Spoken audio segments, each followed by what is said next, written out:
वालेकुम। कैसे हैं आप सब?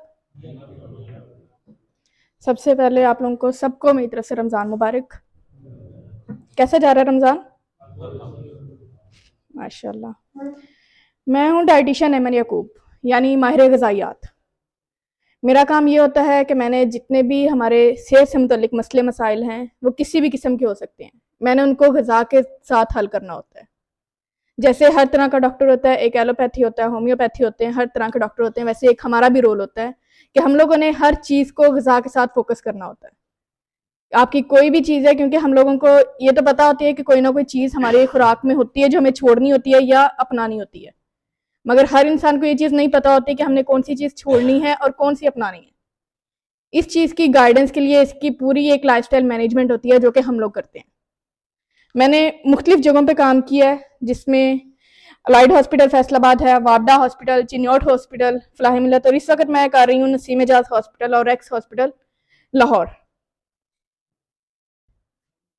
आज हम लोग जिस टॉपिक पे जिस चीज़ पे बात करेंगे वो होगा डाइट इन रमज़ान। क्योंकि रमज़ान चल रहा है, तो रमज़ान में हम लोग बहुत सारी जो है बद एहतियातियाँ कर लेते हैं, बद परहेजियाँ कर लेते हैं, और रमज़ान के बाद सारे साइड इफ़ेक्ट्स ईद पे निकल रहे होते हैं। ईद पे हमें पता चलता है कि हम लोग कितना कुछ था जो हमने कर लिया जो हमें नहीं करना चाहिए था। हम लोग कहते हैं कि चलो कोई नहीं यार, रमज़ान 1 महीने के लिए तो आता है, तो इसमें सब कुछ अलाउ है, कुछ भी खा पी लें, जबकि कुछ भी खाना पीना अलाउ नहीं होता। जो आपकी सेहत है वो पहली प्रायोरिटी होती है, फिर बेशक 1 महीने की बदपरहेजी हो या 1 दिन की हो। ये कुछ बेसिक गाइडलाइंस है रमज़ान के लिए, जिसमें सबसे पहली आती है कि break your fast with dates. हम लोगों में से बहुत सारे लोग हैं जो अपने रोज़े को अफ्तार करते खजूर नहीं लेते। हम लोगों की सबसे पहली कोशिश ये होती है कि हम खजूर की बजाय पानी का या जूस का या जो भी गिलास, हम पहले उसको पकड़ें। अगर हम लोग कोई भी ऐसी चीज़ पकड़ते हैं तो उसका सबसे बड़ा नुकसान ये आता है कि हमारा जो स्टमक है, हमारा जो मैदा है, वो उस चीज़ को हजम नहीं कर पाता, वो पूरे दिन का खाली होता है। जब आप अक्सर आप नोट करें कि अगर आपने डायरेक्ट वाटर इनटेक कर रहे हैं ना, पानी पी रहे हैं, तो आपके थोड़ी देर बाद आपको मगरिब की नमाज तक पढ़नी मुश्किल लगती है। कुछ लोग ऐसे होते हैं उनको अपने मैदे में भी दर्द फील होती है कि मुझे दर्द हो रही है, पता नहीं क्या हुआ है, हालांकि मैंने तो कुछ भी एक्स्ट्रा भी खाया ही नहीं। जो खजूर होती है उसमें बहुत सारी ऐसी चीज़ें हैं जो हमारे मैदे को एडजस्ट कर देती हैं, उसको बता देती हैं कि अब तुम्हारे पास चीज़ें आ रही हैं, अब तुमने उनको काम शुरू करना है। ये एक सुन्नत भी है कि जब भी रोज़ा अफ्तार करो तो सबसे पहले खजूर से करो। दूसरा पॉइंट आता है avoid fried and processed food, जो कि हमारे यहाँ बहुत कॉमन है कि हम लोगों ने पकौड़ों समोसों के बगैर तो हमने रोज़ा अफ्तार नहीं करना, और ये जो होता है ये भी हमारे मैदे में जलन का बायस बनता है, हमें तजाबियत करवाता है, बहुत सारे मुख्तलिफ मसले हैं जो हमें इससे हो जाते हैं। इसलिए कभी भी फ्राई आइटम्स को अफ्तारी में नहीं लेना चाहिए। बहुत सारी और ऑप्शन है जो हम ले सकते हैं, उसमें से कुछ मैं आप लोगों को आगे चल के बताऊंगी भी। और तीसरी टिप ये है डोंट स्किप सहूर, कि सहरी मिस नहीं करनी। ना ये करना है कि बस 1 गिलास मैंने लस्सी पी लिया तो मेरी सहरी पूरी हो गई है। 1 गिलास लस्सी आपकी सहरी पूरी नहीं करवाती। आपने अगले पूरे 12 से 13 घंटे तक आपने फास्ट करना है। उस पूरे फास्टिंग ड्यूरेशन में जब तक आपने एक अच्छी हेल्दी सहरी नहीं ना की होगी, आपके रोज़ा आपको बिल्कुल भी ना कोई काम करने देगा। उसके अलावा रोज़ा जो होता है उसका सबसे मेन मकसद होता है हमारी बॉडी को डिटॉक्स करना। ये पूरा महीना जो होता है ना, हमने जो पूरे साल में बदपरहेजियां की होती हैं, पूरा महीना उसको ठीक करने के लिए होता है। ये अल्लाह ताला ने एक हमारे लिए रिपेयरिंग मंथ रखा है कि ये 1 महीना तुम लोग फास्ट करो, जो तुम लोगों ने पूरे साल में उल्टे सीधे काम किए वो सब ठीक हो जाएंगे। मगर हम लोग उसमें भी ये गलती कर लेते हैं कि या हम सहरी छोड़ देते हैं, या अफ्तारी में हमने फ्राई चीज़ें खा लेनी है, हमने कुछ खाने पीना बाद में, पहले हमने पानी पी लेना है। ये सब चीज़ें जो हैं वो हमारे रोज़े की जो मेन उसका मकसद होता है उसको ख़राब कर देती हैं। रोज़े का मकसद है कि हमें हेल्दी करना। अगर आप सहरी टाइम पे कर रहे हैं, रोज़ा आप अफ्तार करते हुए पहले कुछ खा पी रहे हैं, थोड़ा सा कुछ आप हेल्दी इंटेक कर रहे हैं, फिर पानी पी रहे हैं, अगर आप इसी प्रैक्टिस से अपने सारे रोज़े हम लोग रखें ना, तो एट दी एंड ये चीज़ पता चलती है जब ईद आती है। अक्सर देखा होगा कि जब ईद आती है घर में आधे से ज़्यादा लोग बीमार हो जाते हैं। आधे से ज़्यादा लोग, किसी को मैदे का मसला हो गया, किसी को कब्ज़ हो गई, किसी को मोशन हो गया, कुछ ना कुछ हॉस्पिटल की तरफ भाग रहे होते हैं। मगर अगर हॉस्पिटल से बचना है तो उससे बेहतर ऑप्शन ये है कि आप सहरी करें।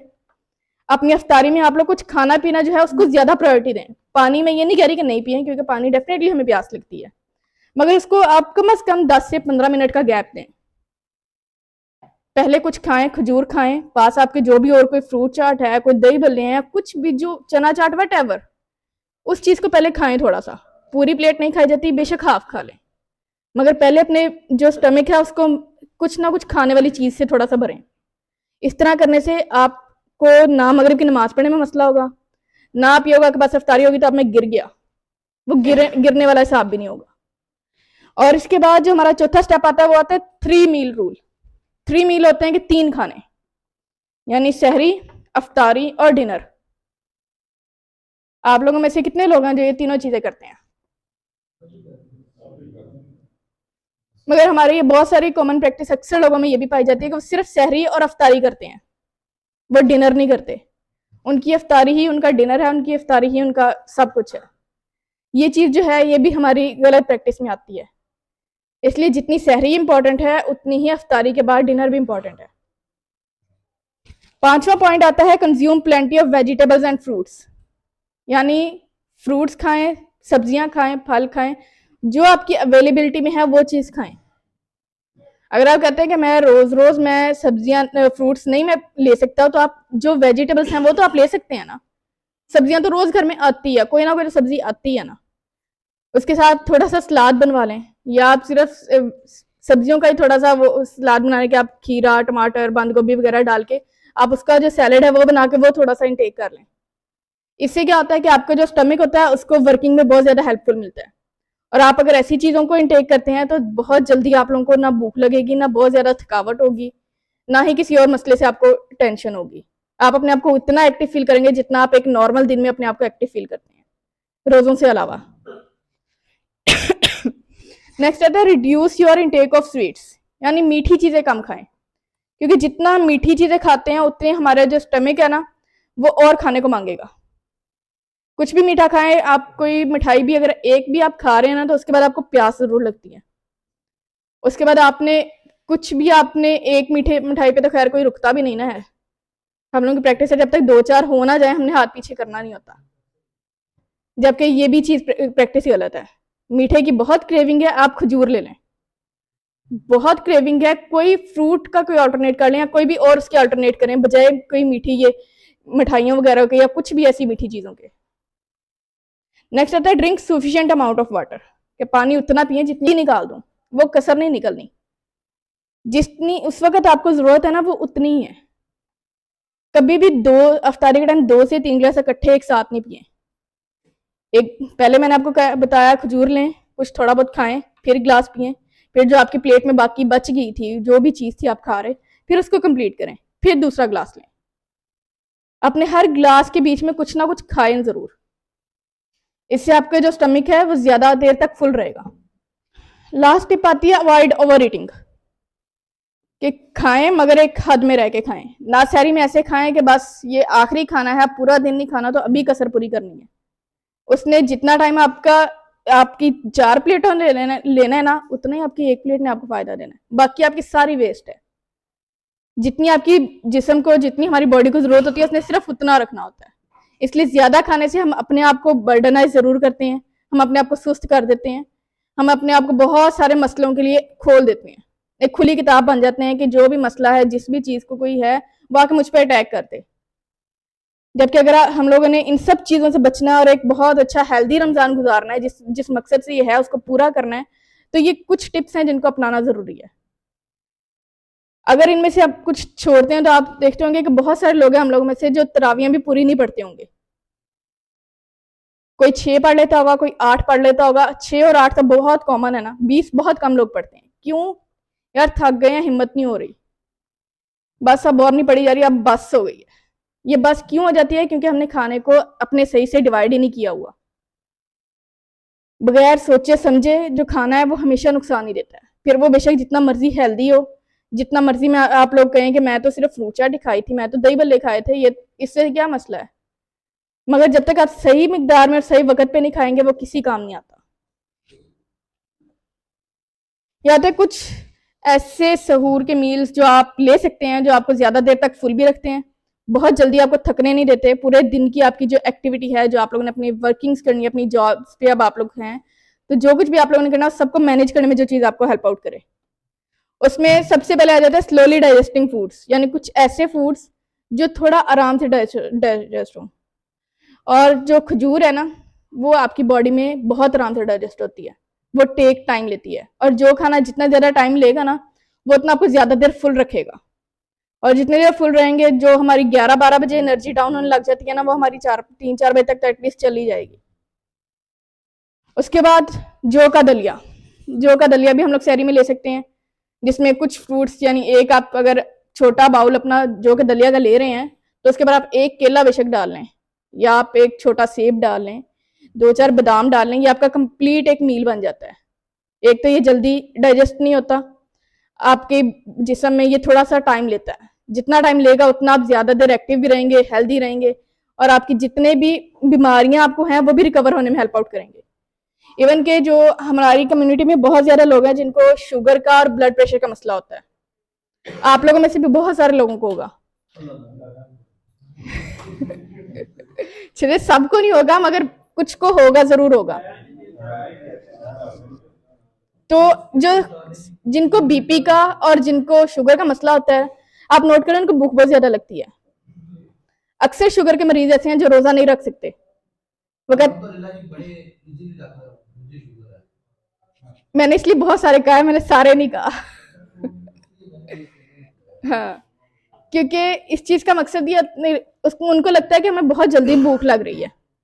बहुत जल्दी भूख क्यों लगती है? क्योंकि वो ऐसी चीजें खा लेते हैं जो हम लोग खाते बाद में वो पहले डाइजेस्ट हो जाती हैं। कुछ ऐसी चीजें होती हैं जो अगर आप खाएं तो वो आपको थोड़ा सा टाइम लेती हैं, और वो जितना टाइम लेंगी उतना ही आपको जो कुछ खाने की क्रेविंग है वो देर से होगी। जो हमारा इंसुलिन लेवल है वो इतनी देर तक मेंटेन रहेगा, और जो ब्लड प्रेशर है वो भी हमारा जो है मेंटेन रहेगा, उसमें वो ज्यादा डिस्टर्बेंस नहीं कॉज करेगा। उसके बाद chilled milk with soaked chia seeds and almonds, आप लोग ये भी ले सकते हैं कि आपका जो ठंडा दूध है उसमें पूरी रात के लिए आप वो चिया सीड्स, इसको हम लोग कहते हैं, ये 2 तरह के होते हैं मार्केट में, एक होता है तुखमलंगा, एक होता है चिया सीड। इन दोनों में बहुत वाज़ेह फर्क है, मगर लुक वाइज ये इतना ज्यादा फर्क नहीं लगता। मगर जो तुखमलंगा है वो प्योर ब्लैक होता है, जो चिया सीड होता है वो थोड़ा ग्रेश कलर का होता है, वो प्योर ब्लैक नहीं होता। अक्सर जो लेमैन होता है, कोई भी ऐसा बंदा जिसको नहीं पता होगा, तो वो अक्सर चिया सीड को तुखमलंगा ले आएगा, तुखमलंगा लेना जाएगा, वो चिया सीड ले आएगा, क्योंकि इस चीज में ये फूलते, इन दोनों की look each and everything match है, सिर्फ इनके कलर्स का फर्क आता है। जैसे तुखमलंगा फूलता है वैसे चिया सीड भी फूलते हैं, उसको भी आप थोड़ी देर पानी में रखेंगे वो वैसे ही फूलेंगे जैसे हमारे तुखमलंगा फूलता है। और इसको लेने से क्या होता है, ये भी हमारे इसमें फाइबर ज्यादा होता है। जो मेन मैं आपको कह रही हूँ ना कि ज्यादा जल्दी डाइजेस्ट नहीं होगा, तो जो फाइबर होता है वो जल्दी डाइजेस्ट नहीं होता। इसलिए मैं आपको कह रही हूँ कि जो जिन चीजों में ये खजूर में ये बहुत ज्यादा है, ये हमारे जितने भी चिया सीड्स हैं इसमें है, भुने हुए चने जो होते हैं वो शुगर के मरीजों को इसलिए दिए जाते हैं कि उसमें भी फाइबर बहुत ज्यादा होता है।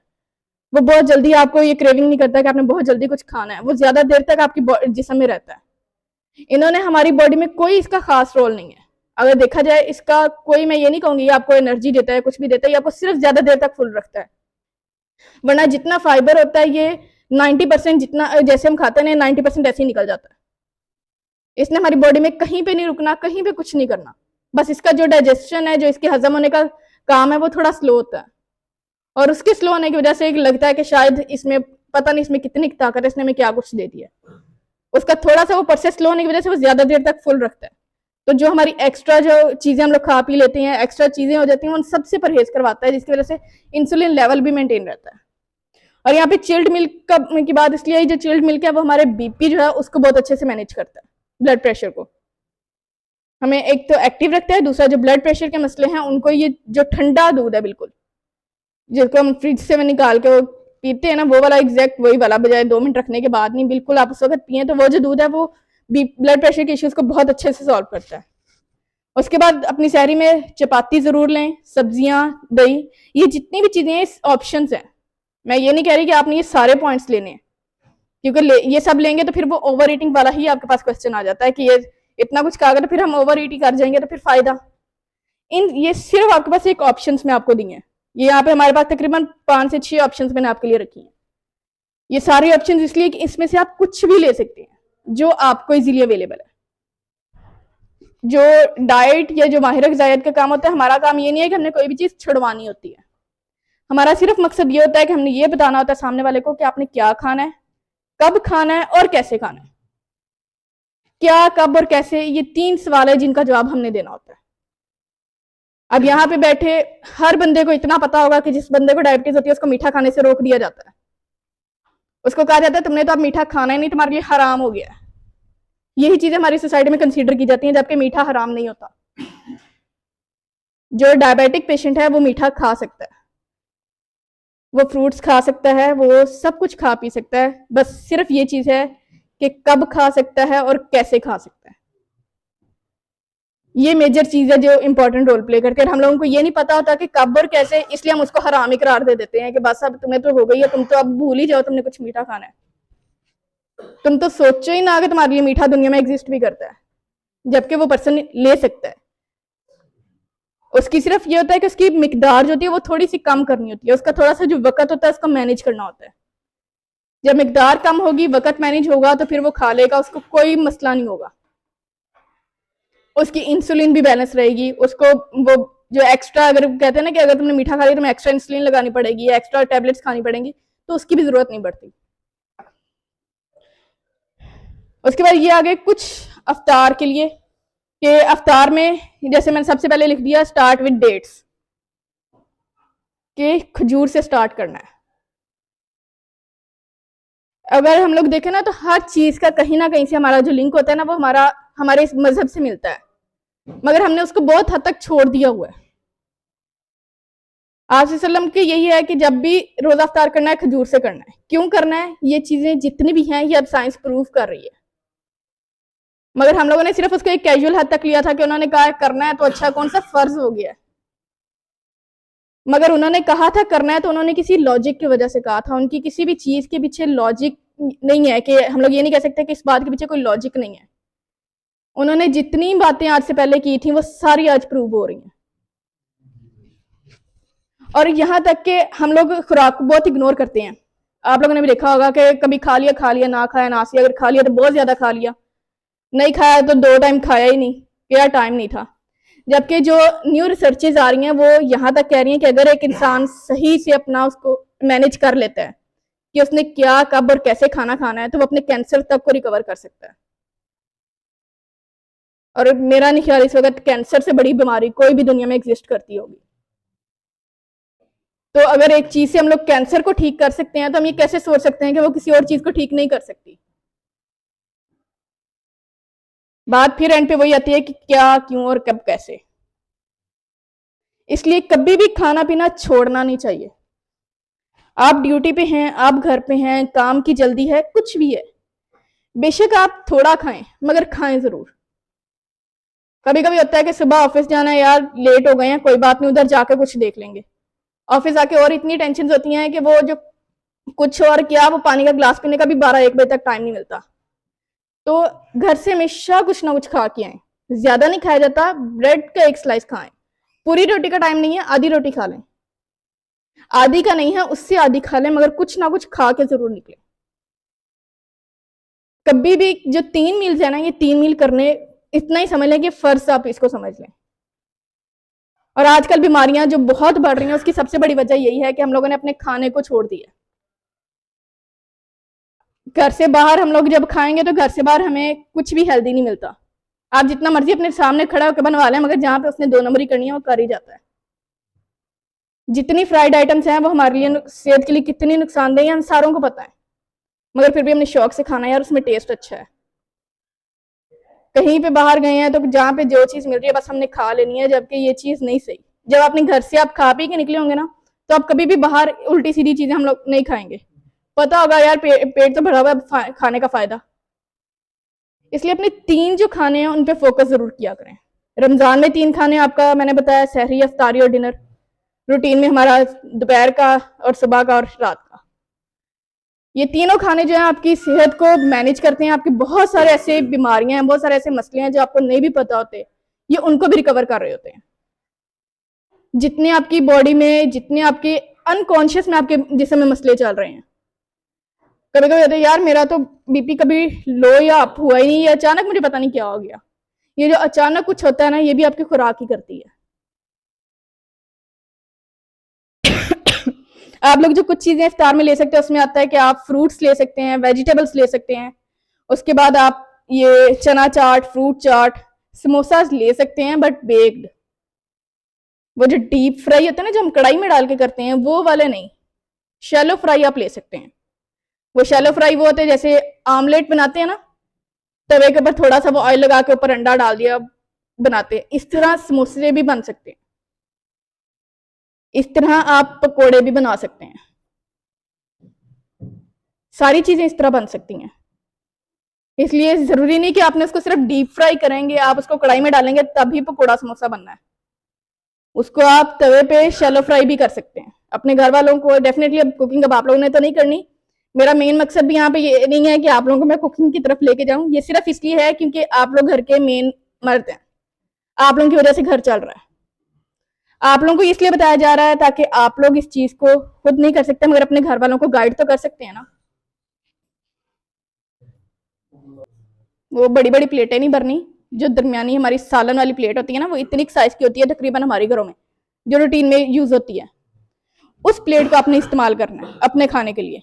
उसको एक दफा अपनी प्लेट को डाल लें, फिर एक खजूर खाई, फिर थोड़ा सा पानी पी लिया, फिर अपनी हाफ प्लेट खाई, फिर पानी पी लिया। इससे ना आपको बहुत ज्यादा प्यास लगेगी ना बहुत ज्यादा भूख लगेगी। लो एनर्जी रमजान में हम लोग बहुत ज्यादा में होता है, हमारी एनर्जी बहुत लो हो जाती है, बहुत जल्दी थक जाते हैं। जैसे जैसे 10 से 11, 11 से 12 का टाइम आता है, हम लोगों को होता है बस अब हमें कहीं पे कोई बिस्तरा मिल जाए तो हम लेट ही जाएं, अब हमसे कोई काम ना ही करवाया जाए। तो ये क्यों होता है?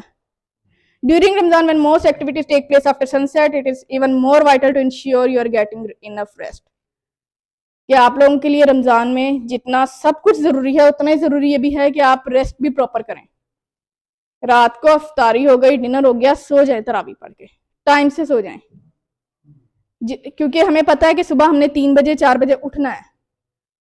3-4 बजे उठेंगे तभी जब आप शाम को टाइम से सोए होंगे, तो आपकी 3-4 बजे तक, अगर हम लोग चले 10 बजे भी सो जाते हैं ना, तो 3 बजे तक बहुत अच्छे से हमारी नींद पूरी हो जाती है। मगर शर्त यह है अगर हम 10 बजे सो जाए मोबाइल को रख के, मगर हमने वो तरावी के बाद जब तक घंटा मोबाइल ना इस्तेमाल करे नींद भी नहीं आती। इसलिए टाइमली सो जाएं। उसके बाद जो आपका जोहर का टाइम है, अगर आपके पास कहीं पे मौका मिलता है आपको, क्योंकि जोहर की नमाज का थोड़ा सा हमारे पास वक्फा होता है, अब ड्यूटीज में आपको नमाज के बाद क्योंकि इतना वक्फा होता है रूटीन में कि जोहर की नमाज के बाद आप लोगों ने लंच करना होता है, तो रमजान में हमने लंच नहीं करना, तो जोहर की नमाज के बाद आप थोड़ी देर कहीं पे रेस्ट कर सकते हैं। बेशक 10 से 15 मिनट लेटें, 10 से 15 मिनट भी अगर आप लेटेंगे ना, वो आपको अफ्तारी तक के लिए एनर्जी दे देगा। जो हमारे सोने की चीज है ना, वो भी हमारी खुराक के साथ हमारी दवाइयों के साथ बहुत अहम काम करती है, मगर हमें लगता है कि सोना तो बस सिर्फ सोने के लिए, इससे तो कोई फायदा नहीं है, मगर सोने का भी बाकी तमाम चीजों के साथ उतना ही फायदा होता है।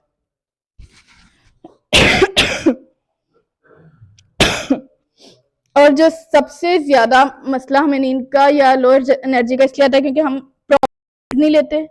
दूसरा, जो हम सैरी अफ्तारी करते हैं वो हमारी हेल्दी नहीं होती। अगर सैरी अफ्तारी हेल्दी होगी और आपकी नींद पूरी होगी, आप कभी भी पूरा दिन में लेथार्जिक नहीं फील करेंगे, डल नहीं फील करेंगे, क्योंकि अगर आपकी सुबह अपने सैरी हेल्दी अपनी सही वाली कर ली है, तो हम यूजली फजर के बाद बेशक आधा घंटा सो लेते हैं, वो आपको एक बजे तक मैक्सिमम वो आपको चार्ज कर देगा। 1 बजे आपने जोहर पढ़नी है, जोहर पढ़ के फिर आप 10-15 मिनट की आंख लगाएंगे तो आप अफ्तारी तक चार्ज हो जाएंगे। इसमें अगर आपने चार्ज तभी होंगे जब आपने अपनी जो सैरी है उसको कंप्लीट किया होगा, सही तरीके से किया होगा, सिर्फ लस्सी पे या सिर्फ पानी पे रोजा नहीं रखा होगा। तो फटीग सोल्यूशन, फटीग रोजों में थकावट बहुत ज्यादा होती है। थकावट के लिए ये होता है कि अपने जो आपका माइंड है ना, उसको थोड़ा सा बिजी रखें। रमजान में जो होता है थोड़ी सी जरूरत होती है कि आपका जितना दिमाग है, आप जितना हमारा जो दिमाग है ना, वो सिर्फ एक वक्त में एक चीज पे फोकस कर सकता है। आप यहाँ पे जितने लोग बैठे हैं, मैं आप लोगों को 2 टास्क दे दूं, मुझे कोई भी एक साथ 2 टास्क आप लोग में से कंप्लीट करके नहीं दे सकता। कि कोई कर सकता है? कोई भी नहीं कर सकता। दोनों टास्क के लिए आप लोगों को अलग अलग से टाइम चाहिए होगा। आप लोग कहेंगे यार एक तो कर लें फिर दूसरा भी कर लेंगे, दोनों साथ हम कैसे करें? यही काम हमारे दिमाग का है। जब हम बार बार सोचते हैं यार मेरा तो रोजा है, मेरा तो रोज़ा है, मैंने तो पानी पीना ही नहीं, मेरा रोज़ा है। ये चीज़ जितनी सोचेंगे उतनी वो दिमाग को उतना तंग करती है।